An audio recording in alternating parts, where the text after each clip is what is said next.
চট্টগ্রাম নগরের আগ্রাবাদ এক্সেস রোডের ব্যাপারী পাড়া মোড়। গত ২২ মে যেখানে ঘটে অভিনব এক ঘটনা। সিসিটিভি ফুটেজে দেখা যায় দুই ব্যক্তির পেছনে হাঁটছেন এক নারী। আড়ালে নিয়ে যার কাছ থেকে ছিনিয়ে নেওয়া হয় নগদ অর্থ, স্বর্ণের গয়না সহ নানা জিনিসপত্র। ফাতেমা বেগম নামের এই নারী বলছেন, ঘটনার সময় তিনি ছিলেন সম্মোহিত। ওই দুই ব্যক্তি তাকে যা যা বলেছিলেন তিনি তাই করেন। তারা আমার বাজারে বলতেছে, খালা আপনার এনে কোনো গরিব বা মিসকিন বা গর্ভবতী মহিলা আছে, এই কথাটা বলছে। তো আমি কইছি না, আমার কেউ নাই, এটা কই আমি হাঁটতেছি। এরপরে তারা যায় পিছিয়ে দিয়ে আমার এই লেবু দিয়া চোয়াইছে, ফু দিছে, ফু দিয়া এই তারা আমার লগে লগে লগে লগে ঘুরাইছে। পরে আমার তো লাগে অনেকক্ষণ তারা ঘুরাইছে, ঘুরানোর পরে তো ধরেন আমার মেদ শেষ, মানে ওষুধের মেদরা শেষ, এই তারা গাড়ি তুটে গেছে। এরপরে দাদা আমার জ্ঞান ফিরছে, এখনো জ্বলতেছে, আমার পিঠে এখনো জ্বলতেছে, মরিচের মতো। আজকে মনে হয় 7 দিন 8 দিন। আমার স্বামীর চাকরি নাই, আমার একটা ছেলে কামাই করে এটিয়া দিয়ে আমি চলি ফিরি খাই। আমি আমার কাছে টাকা নেই, আমি চিকিৎসা করবো। পরে আমার ছেলে খালি কমা তুমি কাইন্দ না, আমার মনের বাবা ছিল, আমি টাকা এই জিনিস বন্ধক দিয়া আমি কিছু বাজার সাজার আনলাম ঘরের ভিতরে।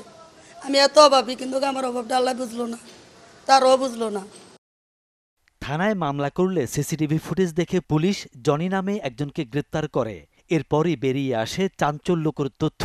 পুলিশ বলছে, ফাতেমা বেগমকে সম্মোহিত করতে ব্যবহার করা হয় স্কোপোলামিন নামের রাসায়নিক পদার্থ, যা শয়তানের নিঃশ্বাস নামে পরিচিত।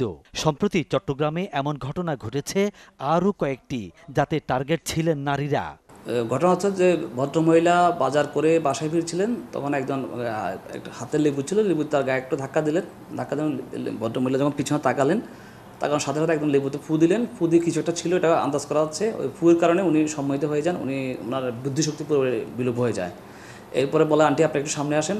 আন্টি একটু পাশে নিয়েই বলে যে আপনার কানের দুল আর গলার চেনটা আমাকে দেন। তখন উনি খুলে দিয়ে দিয়েছেন অনায়াসে। ইভেন তার যে হাতে বাজার ব্যাগ ছিল সেটাও দিয়ে দিয়েছেন উনি, বলতে বাজার ব্যাগটাও দেন। এটা আমাদের অপরাধের নতুন ডাইমেনশন মনে হচ্ছে। এই অপরাধ এর আগে আমাদের সিএমপিতে আমরা শুনি নাই সিএমপিতে ঘটেছে কিনা। তো এটা হচ্ছে যে এমন একটা উপাদান, এটা ব্যবহার করে মানুষকে সম্মোহিত করে ফেলা হয়। যখন তাকে যা করতে বলা হয় তখন তাই করে।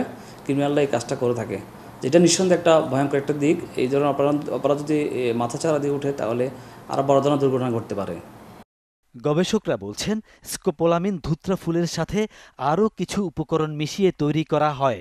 শক্ত বা গুঁড়ো অবস্থায় পাওয়া এ রাসায়নিক পদার্থটি মূলত নানা রকম ওষুধ তৈরির কাজে ব্যবহার হয়, যার সঠিক মাত্রায় ব্যবহার না হলে হতে পারে করুণ পরিণতিও। শয়তানরা এটাকে মানুষকে সম্মোহিত করার জন্য, গতি থামিয়ে দেওয়ার জন্য, কিংবা ওই কাঁপুনি খিঁচুনি আনার জন্য, তাৎক্ষণিকভাবে অসুস্থ করার জন্য, কিংবা এই মানুষকে সম্মোহিত করার জন্য, কিছুটা অগোছালো করার জন্য এটা অন্যান্য কিছু প্রাকৃতিক উপাদানের সাথে মিশ্রিত করে এটা ব্যবহার করে শ্বাস প্রশ্বাস নিতে অথবা গায়ে লাগিয়ে, নাকে মুখে লাগিয়ে মানুষকে তার গতিকে স্লথ করে ফেলে। এটার ডোজ একটু বেশি হলে মানুষের ক্ষতি হয় এবং এর সঞ্চালন ঘটে কিডনিতে, এবং এক্ষেত্রে মানুষ ওই বেশিক্ষণ 4-5 ঘন্টার সম্মোহন এখানে কাজ করে। শ্বাস প্রশ্বাস গ্রহণ কিংবা খাবারের সাথে এটা গ্রহণের ক্ষেত্রে মানুষকে সতর্ক থাকা উচিত। ওষুধ প্রশাসনের তথ্য বলছে, দীর্ঘদিন ধরে হায়োসিন হাইড্রোব্রোমাইড নামের যে রাসায়নিকটি দেশে আমদানি হচ্ছে সেটি স্কোপোলামিন। 3টি ওষুধ উৎপাদনকারী প্রতিষ্ঠান যা আমদানি করতে পারে। তবে কিভাবে বাজারে এই রাসায়নিক পাওয়া যাচ্ছে কিংবা অপব্যবহার হচ্ছে তা খতিয়ে দেখা জরুরি, বলছেন সংশ্লিষ্টরা। ফখরুল ইসলাম, চ্যানেল 24, চট্টগ্রাম।